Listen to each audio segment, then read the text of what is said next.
दर्शक हो नमस्कार. वेधकमध्ये स्वागत आहे. मी प्रशांत आराध्ये. एक ताजी घडामोड अशी आहे की जिल्ह्याचे पालकमंत्री जयकुमार गोरे यांनी आज मनसे नेते दिलीप धोत्रे यांच्या निवासस्थानी जाऊन त्यांच्या तब्येतीची चौकशी केली. मनसे नेते दिलीप धोत्रे यांचा पुणे मुंबई हायवेवर काही दिवसापूर्वी त्यांच्या गाडीचा अपघात झाला होता. त्यामध्ये ते जखमी झाले होते. त्यांच्यावर पुणे येथील खाजगी रुग्णालयामध्ये उपचार करण्यात आले आणि यानंतर त्यांना घरी सोडण्यात आले. ते आता पंढरपूरच्या निवासस्थानी आलेले आहेत आणि आज पालकमंत्री रविवारी जयकुमार गोरे हे पंढरपूर दौऱ्यावर आले असता त्यांनी मनसे नेते दिलीप धोत्रे यांच्या निवासस्थानी जाऊन त्यांच्या तब्येतीची चौकशी केली आणि लवकर बरं होण्याकरता त्यांना शुभेच्छा दिलेल्या आहेत.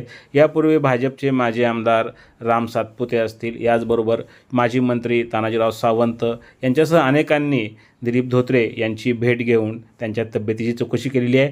मनसे प्रमुख राज ठाकरे यांनीही मनसे नेते दिलीप धोत्रे यांच्या तब्येतीची दूरध्वनी करून चौकशी केली आणि त्यांना लवकर बरे होण्याच्या शुभेच्छा दिल्या आहेत. आज जयकुमार गोरे यांच्या समवेत सहकार शिरोमणी कारखान्याचे अध्यक्ष कल्याणराव काळे तसेच पंढरपूर नगर परिषदेतील काही नगरसेवक, यामध्ये किरणराज घाडगे, प्रसाद कळसे हे उपस्थित होते.